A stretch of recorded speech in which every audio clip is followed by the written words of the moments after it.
الحمد لله رب العالمين، والصلاة والسلام على سيد الأنبياء والمرسلين، وعلى آله وأصحابه الكاملين الواصلين. ما بعد، فأعوذ بالله من الشيطان الرجيم. بسم الله الرحمن الرحيم.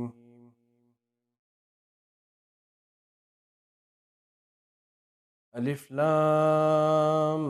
ميم. ذلك الكتاب لا ريب فيه هدى للمتقين. صدق الله مولانا العظيم، وصدق رسوله النبي الكريم الأمين، ونحن على ذلك لمن الشاهدين والشاكرين.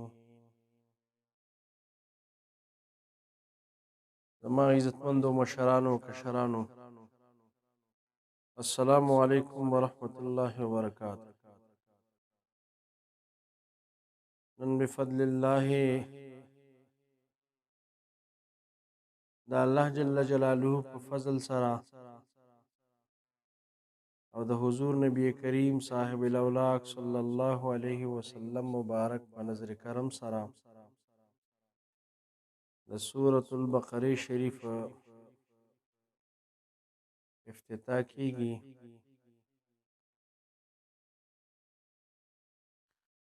د سورة البقره شریف ته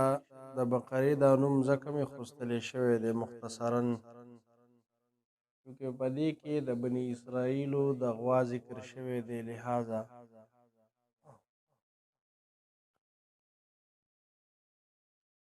د دغه ذکر د وجنه د دې ادنا مناسبت د وجنه د دې سورت نوم هم سورة البقره شریف کې اخیستلی شو. سورة البقره شریف سیدنا ابن عباس رضی الله تعالی عنہما فرمایي چې دا مدنی سورت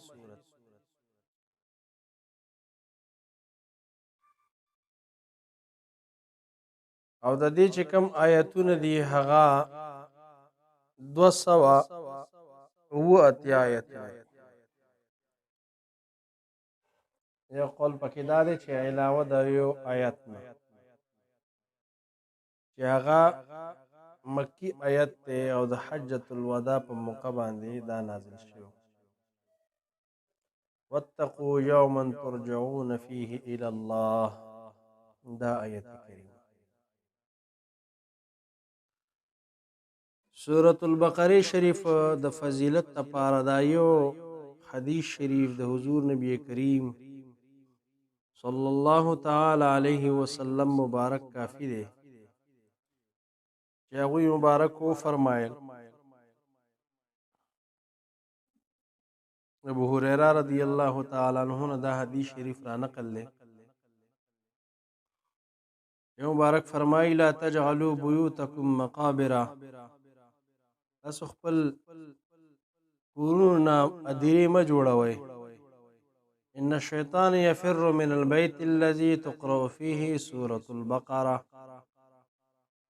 شیطان د هغه کور نه تختی، په هغه کور کې ایساریږي نه چې په کم کور کې شیطان د راتللو کوشش کوي چې په کم کور کې سورة البقره شریف ویلی کېږي، هغې کور نه منډې وهي، ایسارېدی نشي.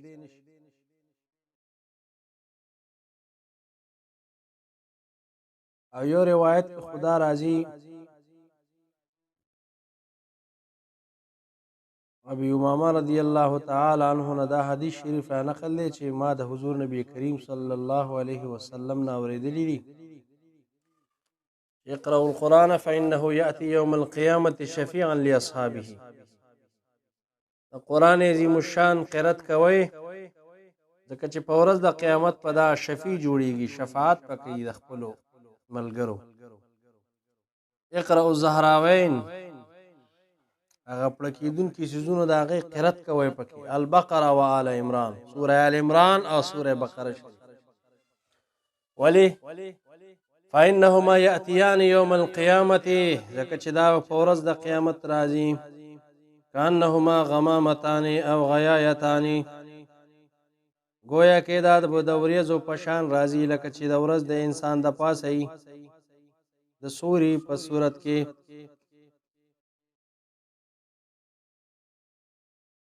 تاسو پوهیږئ په دې خبره باندې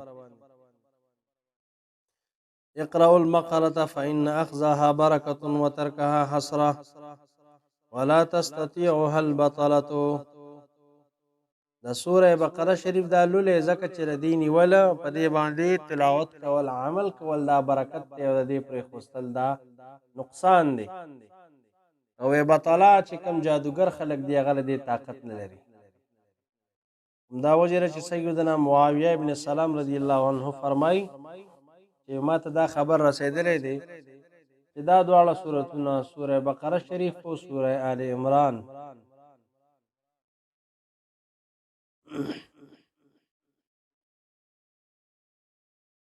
د مبارک فرمایي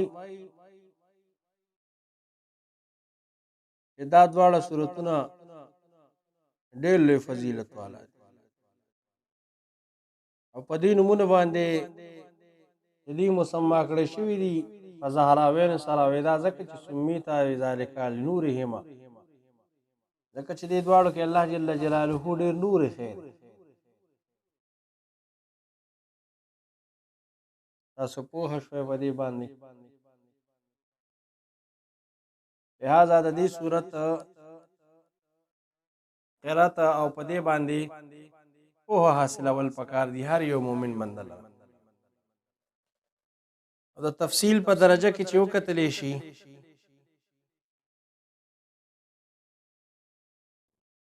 نو اصحاب التفاسیر فرمایي په قرآن عظیم الشان کې د ټولو نه چې کوم اوږه د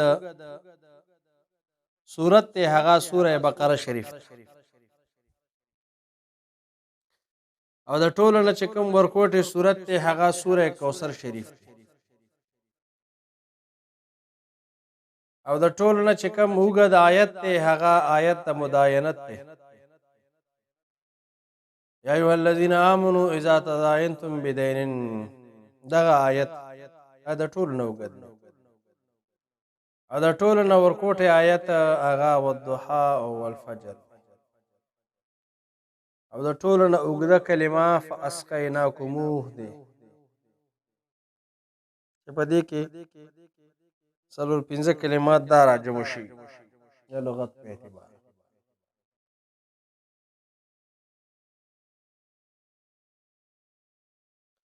همدا وجه چې ابن العربی رحمه الله فرمایي احکام القرآن کې چې ما خپل بعضو بزرګانو نه دا اوریدلی دي امام ساوی رحمه الله دا خبر را نقل کړی دا چې په دې کې زر قسمه اوامر دي او زر قسمه نواهی دي چې دا غي نه منې شوی ده چې دا کارونه منه کوي زر پکې حکمتونه دي او زر پکې اخبار دي همدا وجه را چر دي فقاهت عظمت تو کتلی شي نو سیدنا ابن عمر رضی الله تعالی عنهما د دې په حفظ او د دې په پوهه کې اتکال تیر کړی اسئله الحکم دا خبره ذکر کړي صرف د سوره بقره شریف پس دکړه په دې باندې پوهه باندې غوي مبارکو اتکال تیر کړي نو پته لګي چې صحابه کرام او قران عظیم الشان سره څومره محبت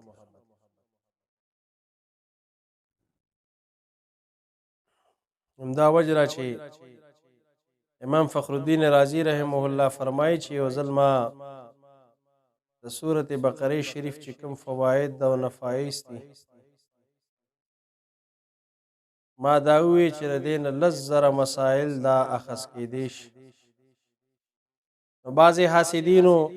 او سرکشو خلکو خدا عقل نه لري خبره وګڼله ځکه چې په هر زمانه کې د علماو دشمنان د علماو په جامه کې موجود وي او د هغوی کار دی چې هغوی به حسد کوي. چې کله ما د قرآن عظیم الشان تفسیر شروع کو تفسیر کبیر د دې اول مې مقدمه ولیکله او چې دغه مقدمه د تنبیه په طور باندې ذکر شي یعنی چې دا څه زه ویمه چې د دې نه به دومره جواهر پارې راوځي چې د هغې حصول دا ممکن شي.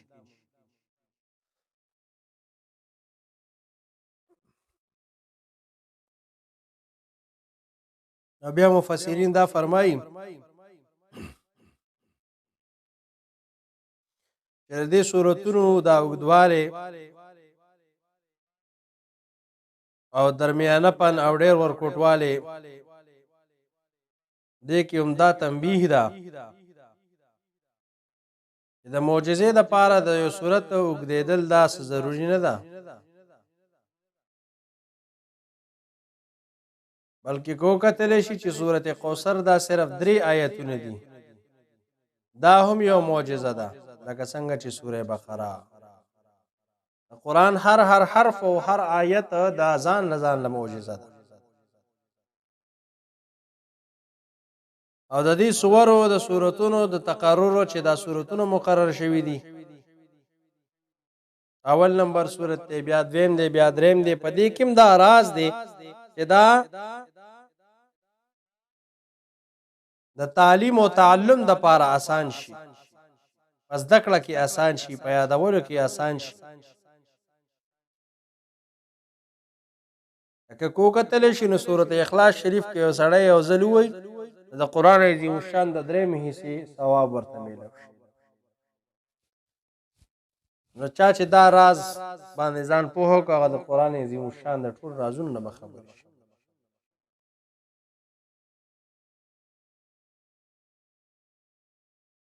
او بل عام یو سوال دا کیږي چې د قران عظیم الشان دی نزول تعدد د مقاماتو کې څه مختلف مشاهد دي د دې څه وجه ده چې بعض آیاتونه بعض سور دا مکی دي او بعض مدنی دي بعض لیلی دي او بعض نهاری دي بعض سفری دي او بعض حضری دي سب په جمی کې نازل شوی دی او سب په وړي کې او صد غرب په عالم کې صد ورځې او صد شپې سب په مدینه منوره کې او سب په مکه مکرمه کې عرشی دي معراجی دي. دا سورۃ بقره شریف چې کوم اخري آیتونه دي دا نازل شي دې کې بیا مفسرین فرمایي علامه اسماعیل حقی رحمه الله چې په دې کې راز دار چې په دې کوم مقامات او کوم ځایونو کې د الله جل جلاله د اړخ نه کوم وحی نازل شوی ده دغه مقامات او دغه اوقات ته د شرافت ورکولو د بزرګي ورکولو د پاره دا نازل شوی دغه مقامات ته شرف نه وو هغه اوقات ته شرف نه خو چې کله پکې قران عظیم الشان نازل شو په کوم وخت کې نازل شو نو دغه اوقات او دغه مقامات د قران عظیم الشان د نزول د وجه نه دي ته شرافت او عظمت میلاو شي.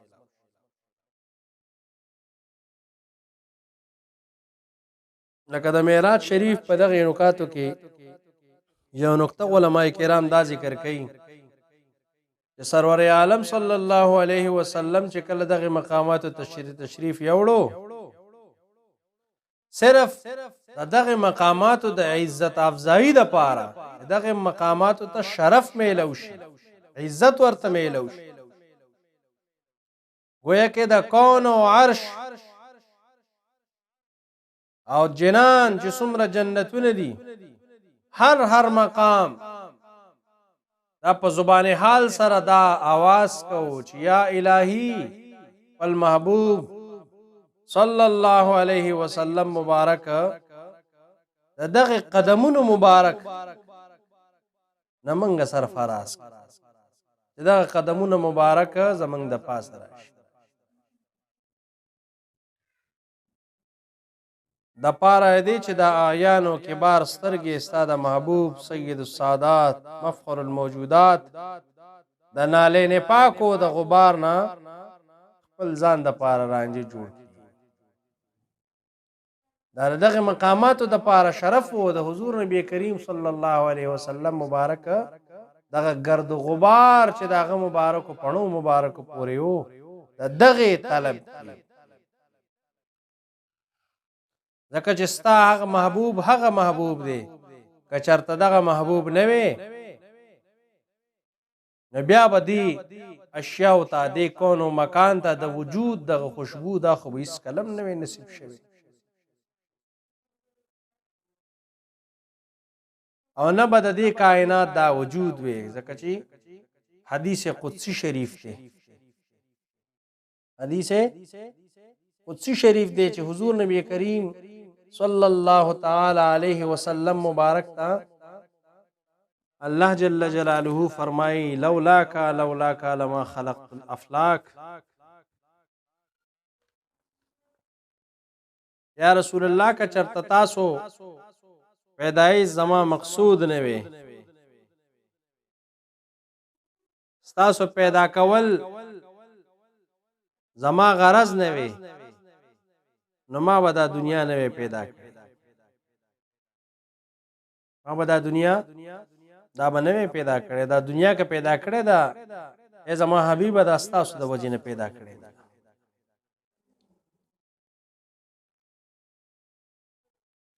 تاسو په دې خبره باندې پوهیږئ ځان په پوهوئ ځکه چې د بدبخته بدعقیدو د خلکو دغه گرد و غبار را الوتې دی او زمونږ چې کوم ساده لو مسلمانان دي دی دوکه کوي او دا خبره چې حضور نبی کریم صلی الله علیه وسلم مبارک کنه وی اسمنو د دې کائنات د ذره ذره دا وجود چې شته دا د حضور صلی الله علیه وسلم د برکت دی کشف الغمه جلد نمبر 2 صفحه 43 باندې مدارج النبوہ جلد نمبر 1 صفحہ 116 باندې شیخ عبدالحق محدث دہلوی رحمه الله دا خبره ذکر کړی ده جواهر البحار شریف د خصائص کبرا شریف نا جلد نمبر 1 صفحہ 281 نه را نقل کړی ده دا خبره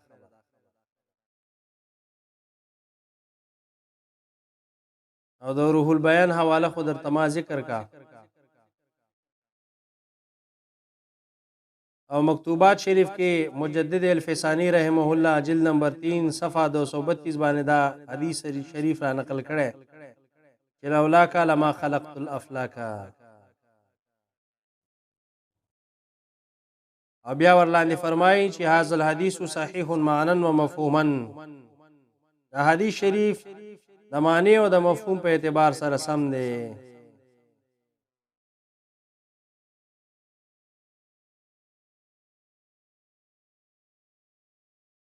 دغه شان جواهر البحار جلد نمبر 4 صفحہ 144 باندې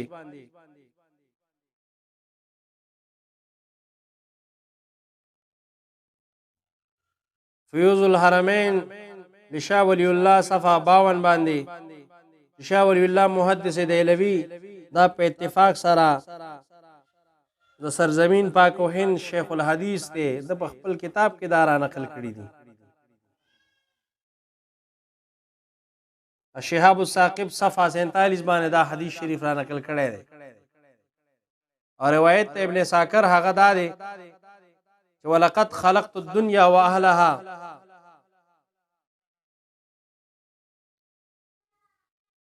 ليعرفهم کرامتك ومنزلتك عندي ولولا كما خلقت الدنيا چې ما دا دنیا زکه پیدا کړې ده زما حبیبا او د دې د اهل د پاره دی چې زه ستا د کرامت او ستا عظمت او ستا منزلت چې کم زما په نسبان لري دا زدي توخم که چرته تاسو نه وای ما به دا دنیا نه پیدا کړ په دې خبره باندې پوه شئ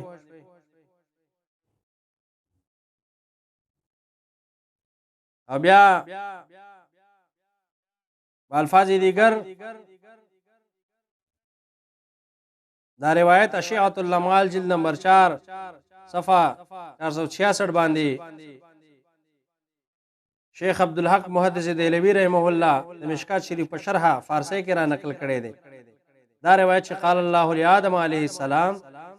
لولاه ما خلقتک ای آدم علیه السلام که چرته محبوب علیه السلام نه وي نو ما به تاسو نه پیدا کړی یعنی د انبیاء کرامو سردار د وجنه د سیدنا آدم علیه السلام مبارک نه واخله تر عیسی علیه السلام پورې جمله انبیاء کرام او رسولان اعظام د دې وجود د حضور نبی کریم صلی الله علیه وسلم مبارک متفیل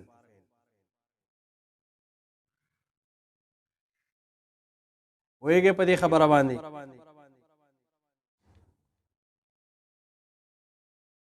دغه شان ډېر روایات او ډېر حوالې الحمدلله موږ سره شته دي او جواهر البحار جلد نمبر 3 صفحه 137 نو تفسیر صحیح په حوالې سره نقل کړی دی چې لولا کما خلقت السماء ولا ارضا ولا جن ولا ملک که چرته زما حبیب تاسو نه وای نه ما بنا اسمان پیدا کړی نه به مزمکه نه به جنات و نه به دا فرشتې وي او د جواهر البحار جلد نمبر 3 صفحه 235 باندې دا خبر را نقل چې فلولاه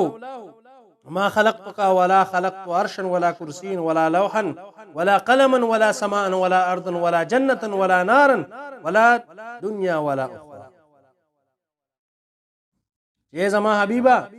چرته تاسو پیدایش زما غرض نه وینم ما بنا عرش پیدا کړی نه به مې دا کرسی پیدا کړی نه به مې لوح پیدا کړی وي نه به مې قلم پیدا کړی وي نه به مې اسمان پورته کړی وي نه به مې ځمکه پیدا کړی وي نه به جنت وي نه به اور وي نه به دنیا وي نه به عقبا وي دا هر سدي ای زما حبیبه دا ستا د برکت الله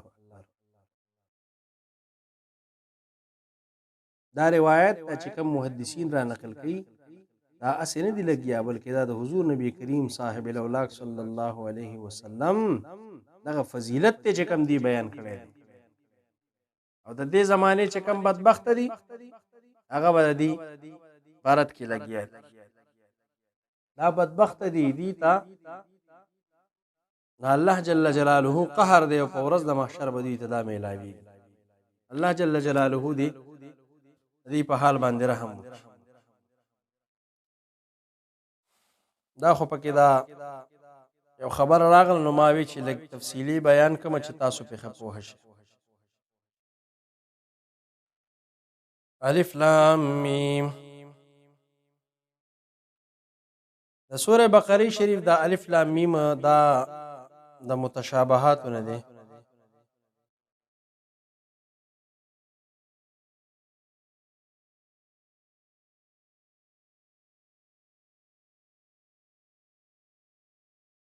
وزلته کې مفسرین دا خبره بیانوي چې حروف مقطعات د دې په باره کې مفسرین ډېر کلام کړی دی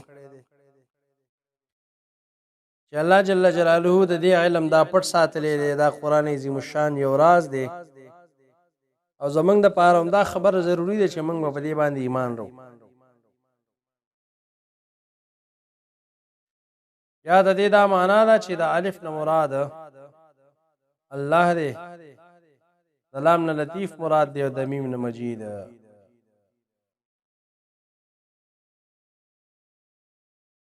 گویا کہ اللہ جل جلالہ فرمائی چې زه الله لطیف او مجید یما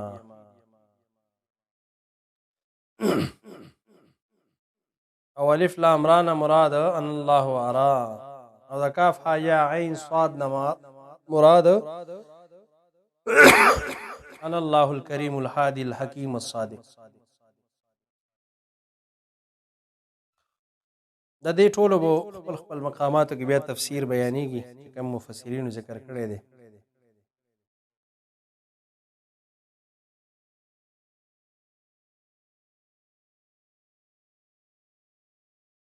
الف لام میم او دا باقی چې څومره حروف مقطعات دي دا د هغه مخفي اسرار نه دي چې دا غي الفاظ د محب او د محبوب یعنی د الله جل جلاله او د حضور نبی کریم صلی الله علیه وسلم مبارک په منځ کې دا یو راز د دین علاوه بل چاته د دې علم نشته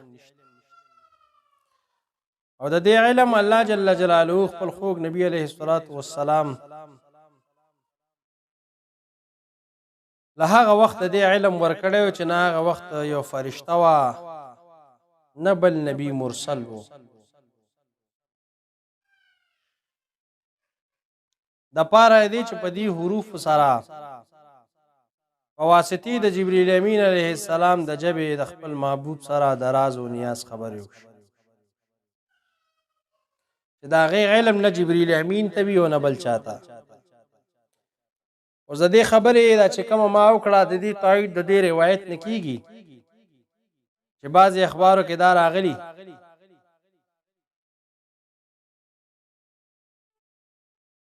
چې کله جبرئیل امین علیه السلام مبارکه کاف ها یا عین صاد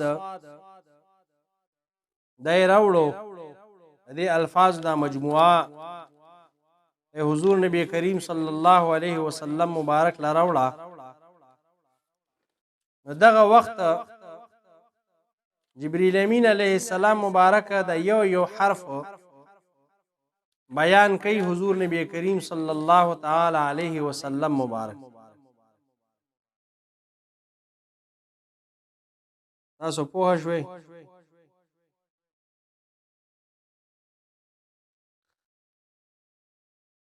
او دا تفسیر روح البیان په صفحه نمبر 54 باندې دا خبره ذکر ده جبرئیل امین علیه السلام مبارک فرمایل قال كاف قال النبي عليه السلام علمت ما ته معلومه نه ده چې کاف نه څه مراد فقال حا کله ورته حاوی حضور نبی کریم صلی الله علیه وسلم ورته فرمایي چې علمت ما ته معلومه ده چې دې نه څه مراد فقال یا بیا فرمایل چې یا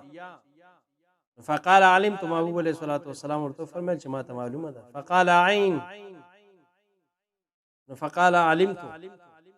بیا ورته محبوب علیه الصلاۃ والسلام فرمایل چې ما ته معلومه ده فقال صاد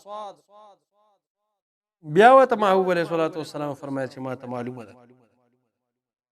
فقال جبريل عليه السلام كيف علمت ما لم اعلم تا ته څنګه علم دی حالکه ما ته اوسه پورې علم نشته تاسو پوه شئ ځکه دې وضاحت ته که چېرته موږ وګورو نو حضور نبی کریم صلی الله علیه وسلم مبارک الله جل جلاله د دې علم ورکړی د حروف مقطعات په باب کې د سیدنا شیخ اکبر محی الدین ابن عربی رحمه الله ډیر یو نادر تحقیق دی چې هغوی مبارک کم ذکر کړی دی هغوی فرمایي چې دا کم حروف مجهوله چې هغه حروف متشابهات دي او الله جل جلاله د سورتونو په اوایلو کې ذکر کړی دي د دې د نزول دا سبب وو چې دې مشرکانو به د قران عظیم الشان د نزول په وخت کې لغویات او بکواسات کول الله جل جلاله د خپل حکمت په توفیل دا حروف مقطعات دا نازل کړ چې دا مشرکان دا دي دا خیالات د دې قران عظیم الشان د دې نزول په وخت کې د کلام الهی طرف ته میلان شي چې کله دا مشرکان هغه واوري دا کلام د دې خلاف دي روان نشي او دا د انسان د فطرت تقاضا ده چې هغه هر یو عجیب او غریب سیس طرف ته زر مایل بیا به د لغویاتو نه مخ په راواړه او دې طرف ته توجه کوي او مقصودم دا چې د عربو دا کفار دا د لغویاتو نه مخ وګرځي او د قران عظیم الشان د احکامات فوري چې د دې حروف نه پس کم احکامات راځي چې هغه تسلیم کړي لپاره دې چې دا د عربو چې کوم مشرکان دي چې د دې خیالات د دغه حروف مقطعات او د دې چې کوم مرکبات دي په دې کې ور مستغرق شي او د دې د علم نه دي محروم پاتې دي پکې بېچینه ګرځي او د علم نه محروم چې د دې نه مراد سي نو د دې په وجه باندې دغه کفارو د غټ شر نه مسلمانان بچ دفع شر دي چې هغه د هغې تکبر او هټدرمي او لغویات او دا د مؤمنانو د پاره وې دا رحمت سبب جوړ شو او د الله جل جلاله د حکمت ظهور وشو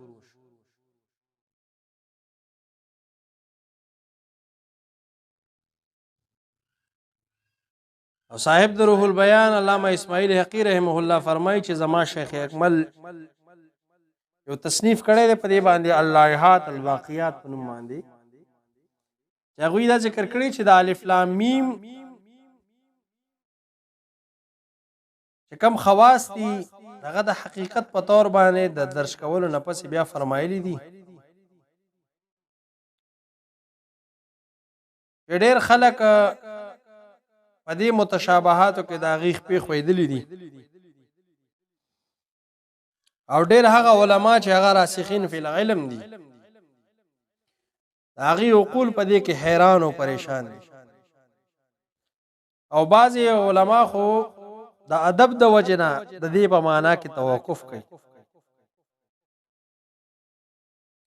او بعضې خو اعراض کوي او دا خبره کوي چې آمنا به کل من عند ربنا زمونږ په دې عبادت دی بس دا هر څه د الله جل جلاله د اړخ او بعضې په دې کې تعویل کوي او تعویلم د دې مقام مناسبت سره نه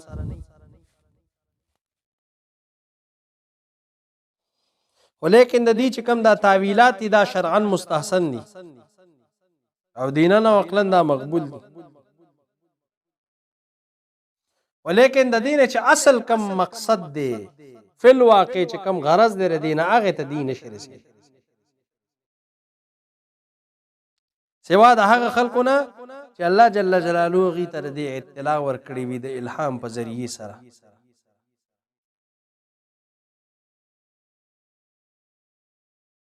لکه چې دغه حضرات ته الله جل جلاله په خصوصي نظر کرم فرمایي او د دین علاوه کم خلق دی غره دی اسرارونه لري ساتلی شي او دا خصوصیت الہیه چې کم دی دا ازلی دی ازل نه دی دا ازل کې دا الله جل جلاله دا اړخ نه دی تا عطا شوی التن نفوس ور اسایشتونه د عقل صرف او صرف د الله جل جلاله فضل او فیض لکه سیدنا بستامی عبدالرحمن رحمه الله بحر الوقوف شریف کې دا لیکلي دي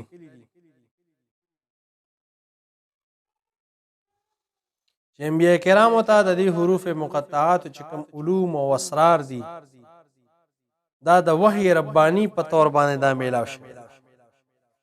او بعضې اولیاء کرامو ته په واسطې د کشف الله جل جلاله د اړخ نه د علم میلاو شوی او بعضې علما کرامو ته د نقل صحیح او د عقل رجیح په طور باندې میلاو شوی او په دې کې بعضې اولیاء کرامو خپل بعضې متعلقین ته د دې اسرار خبر هم ورکړی دی په طریقې د کشف یا په طریقې د شهود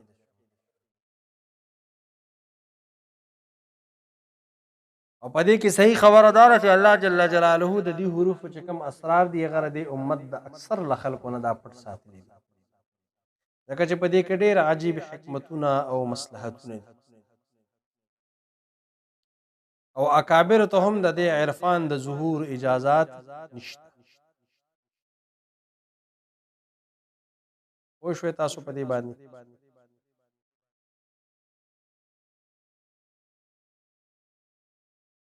په دې باندې غور او فکر پکار دی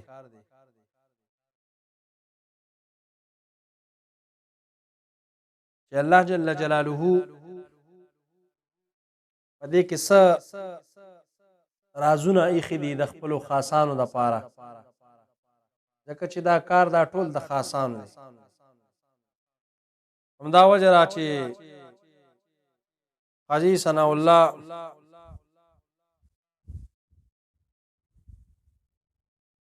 العثماني الحنفي المزهري رحمه الله ذکر کوي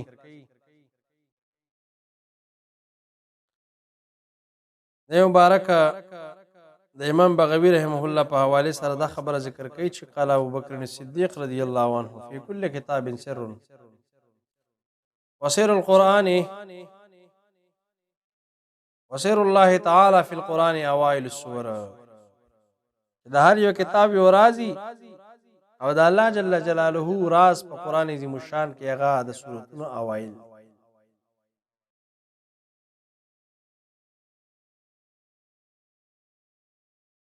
او بیا ورپسې فرمایي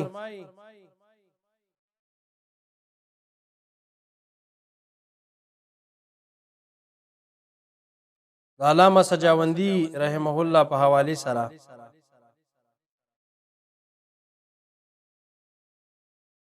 چې دا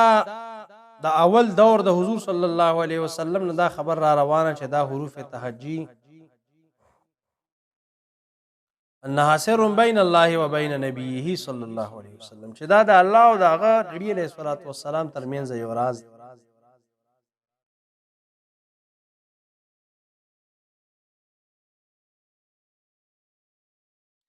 او یو قول پکې دا دی چې الله جل جلاله د دې مقطعات علم دا پټ ساتلی چاته هم نه ښکارا کړی. ما فهمه النبي صلی الله علیه وسلم ولا احد من اتباعه، چې نه نبی علیہ الصلوۃ والسلام تر دې علم شتاونه داغه اتباع او صحابه کرام ته خدا خبره بعید جدا، دا ډیره بعید خبره ده، ځکه چې دا خطاب خدا پوی د پاره دی. که چرته پوی نه وي نو دا خطاب په محمل سره ګرځي.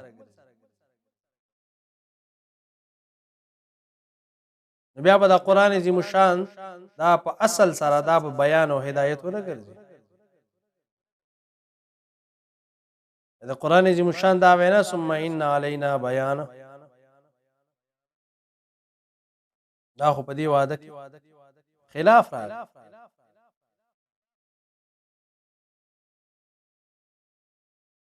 لہذا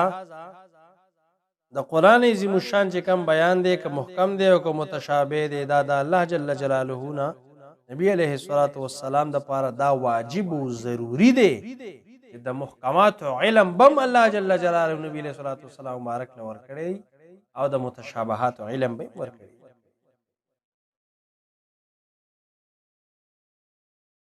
او دا روایت د دې تایید کوي. ابن عباس رضی الله تعالی عنهما څه فرمایي انا من الراسخین فی العلم وانا ممن يعلم تاویله،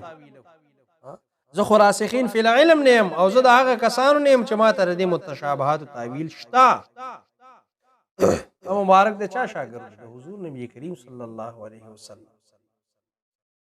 شاګرد ته چې یو د سیز علم منو استاد ته په طریقې ولای.